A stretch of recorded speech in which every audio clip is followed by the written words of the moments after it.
Okay, magandang araw po sa inyong lahat mga kababayan. Batang Maynila to,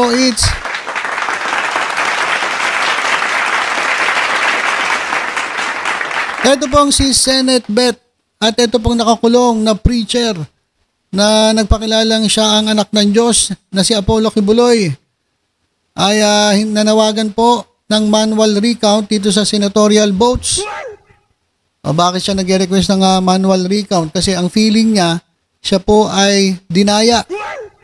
Dahil marami raw mga alleged electoral anomalies dito nga po sa 2025 midterm elections. Sabi ni kanyang spokesperson na si Israelito Torion. Naniniwala ka naman kay Torion. Sumisip-sip lang sa yan para magkapera. Siyempre, hanggat siya po ay nagsiservisyo sa inyo, Mr. Pacquiao. Pacquiao. Ano po yun hindi ko siya minumura Pastor Apollo C. Kibuloy, PACQ. Kaya pag binasa mo yun, Pacquiao. Hindi ko siya minumura. Baka sabihin niya, minumura ko. So, kinakailangan daw bilangin uli, mga kababayan. Alam nga, hindi pa nga tapos ang bilangan Hindi pa nga napoproclaim ng mga winning senators. Gusto mo, ulitin, tas bilangin manually. Ito naman daw ay hindi dahil nire-reject nila yung democratic process. Gusto nga nilang palakasin at naghanap sila ng hustisya at gagawin nila lahat para ma-ensure ang integridad ng bawat boto. Ayan, sabi ni Torion, alam mo, nimala naman kay ko Torion. Torion, puro dak-dak lang din yan. Pero in fairness mga kababayan, alam nyo ba ang nakuhang boto ni Kibuloy ay 5.5 million votes. Yan po yung yung sinasabi nila na ang miyembro ng KOJC, sabi niya ay 7 million, 7 to 8 million. So, etong 5.5 million na kanyang boto ay malamang mga miyembro po ng KOJC at ilan sa mga bobotanting DDS. Mga kababayan, ito yung kinampanya ng mga DDS, ng mga kandidato na malaki ang pakinabang kay Kibuloy, katulad ni De La Rosa, ni Robin Padilla. So marami po talaga na kinabang kay Kibuloy, talaga namang kinampanya itong si Pacquiao at ito nga nakuha po siya ng 5.5 million votes. Sabi nila, mukhang kulang yan. Ilang kaya gusto neto? Ilang kaya yung feeling niya na dapat nakuha niyang boto? Kasi mga kababayan, meron daw mga irregularities. Sa totoo lang ako, bilib ako sa neto, sa fighting spirit neto Pero yung ilang mga kilalang mga senator, nang nag-concede na.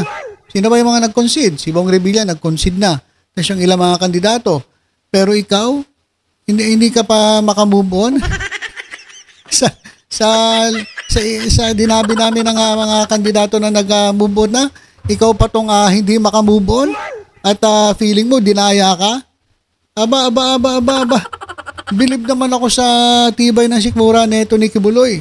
Kasi sa totoo lang mga kababayan, etong 5.5 million na bumoto sa kanya, sabi nung mga nababasa ko mga netizens, hindi po ako Pero isama nyo na rin. Sabi nila, mga bobo daw. Etong bumoto kay Kibuloy. Mga bobo daw Pero ay mo, iboto mo yung isang kandidato na nakakulong at patong-patong ang kaso at hindi lang kaso ng yung sabi mo na kaso ng money laundering Mabigat na yung money laundering pero mabigat pa yung kaso niya mga kababayan. Siya po inakusahang ng abuso ng minor de edad.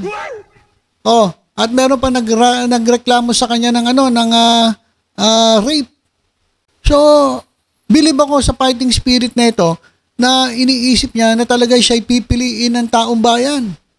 Sinong boboto sa'yo na grabe yung pang-aabuso mo sa iyong mga miyembro? Pero nagpapakilala ka na ikaw ay appointed son of God.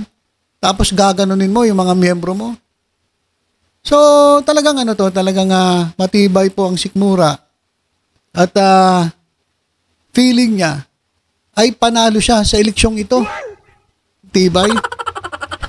Yung mga sikat nga na mga personalidad, yung mga dati na naging senador, nanahimik na lang at nirespeto ang resulta. Pero si Kibuloy, ikaw pa? Ikaw pa talaga ang nagreklamo? Pasalamat ka nga nakatakbo ka pa bilang senador Kung tutuusin, dapat disqualified ka Bakit Kasi nga patong-patong ang kaso mo Ewan ko ba dito sa patakaran ng ng Comelec? Bakit gano'n? Napapayagan kayo tumakbo? At biruin nyo yan 5.5 million votes. Aba, ang daming tanga sa Pilipinas. Ang daming bobo sa Pilipinas, mga kababayan. Ito nga, basahin nga natin yung ilang mga komento ng ating mga kababayan dito sa request ni Kibuloy. Kung magkakaroon daw ng manual counting ng votes, ito Kibuloy, baka madamay pa yung iba sa'yo. Baka imbis na panalo na si Bongo at si Bato de la Rosa patalo pa. Sabi ng ating kababayan, kung magkakaroon ng manual counting ng votes, baka si Bongo, si Bato at yung mga Duterte ay hindi panalo. Ito pa. Kung gusto mo raw ng bilangin manually yung mga boto, edi ikaw daw magbilang. marami ka naman daw time, nakakulong ka lang naman dyan. Edi umpisahan mo na raw magbilang simula ngayon. Siguro, kung bibilangin mo mag-isa, mga December, tapos ka na. Ayan, gusto naman niya, sige, bilangin mo raw mag-isa. Dyan sa kulungan mo. Ito naman, may powers ka naman, di ba? Bilangin niyo po, maghintay kami. Edi bilangin mo, may kapangyarihan ka naman, may powers ka naman sige, dali, abangan namin yung resulta. Pero siguro, ikaw lang magbilang, isama mo si Torion, kayong dalawa ni Torion. Pag na manual, mas lalabas na halos walang bumoto sa'yo. Kaya wag mo nang ipamanual. Ayan po yung mga sinasabi ng ating mga kababayan. Nurse, gising na po siya. Grabe kayo kay Pacquiao Ano raw? Meron nagtatanggol dito. Pasalamat kayo Pilipinas, pinapahiram namin si Pastor. Kasi kung kami lang ayaw namin sumabak sa politika, we know what politics is. Di sa inyo na. Hindi kami dapat magpasalamat kasi siya lang naman na nagpumilit. Sino man nagsabi tumakbo siya? Siya lang naman na may gusto niyan.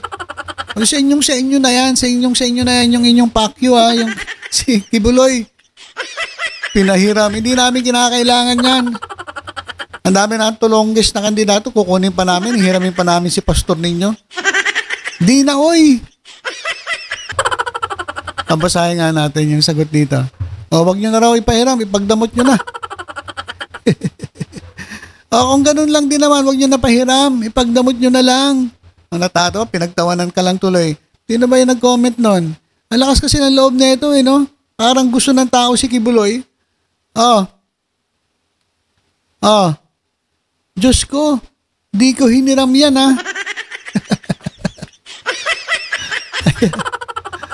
Ayan, ibang mga comment, tinanggal na. Kasi bakit ka nagsasalita ng ganyan na talagang pinagmamalaki mo na pinahiram mo pa? Pinahiram ninyo kay OJC si Kibuloy. Wala pong nangihiram dyan. Siya lang may gusto niyan. Hanip din tong miyembro ng kay OJC. Kapal na mukha. Ayan mga kababayan. Ayan po yung yung reklamo ni Kibuloy. Dinaya daw siya. At gusto niyang bilangin uli isa-isa.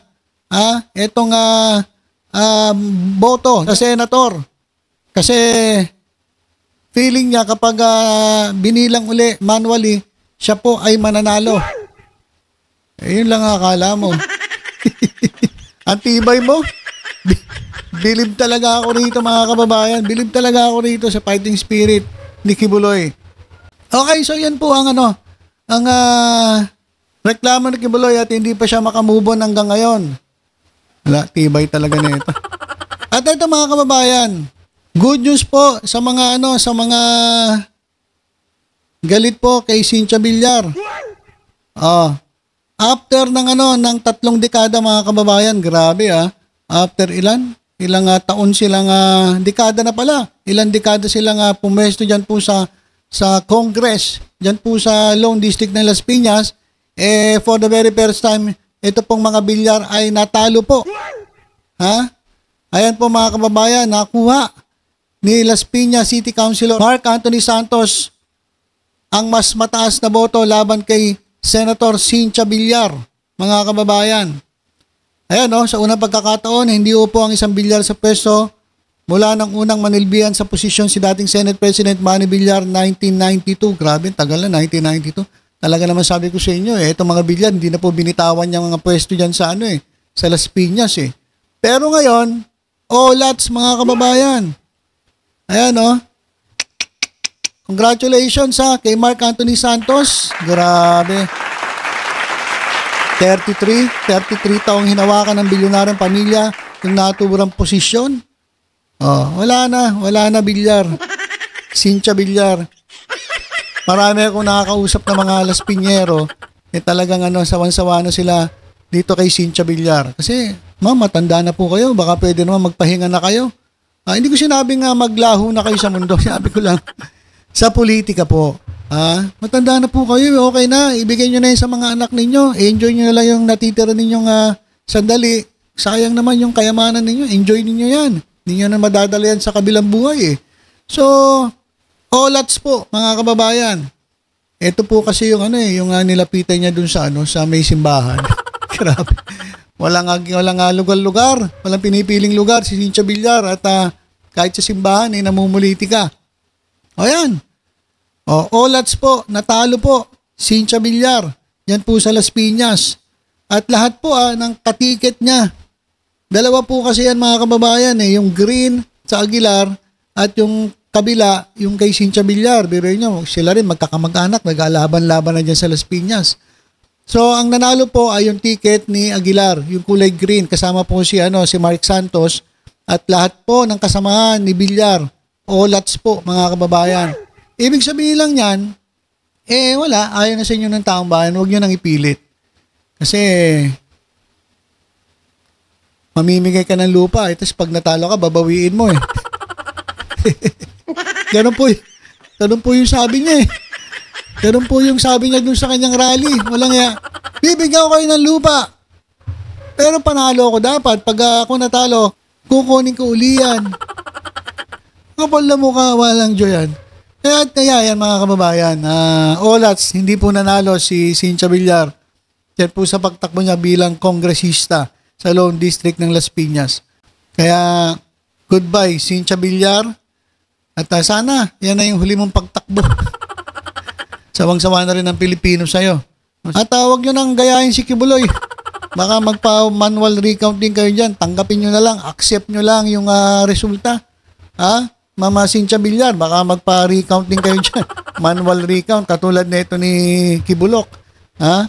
Okay, so yun lang mga kababayan ang ating update sa ngayon.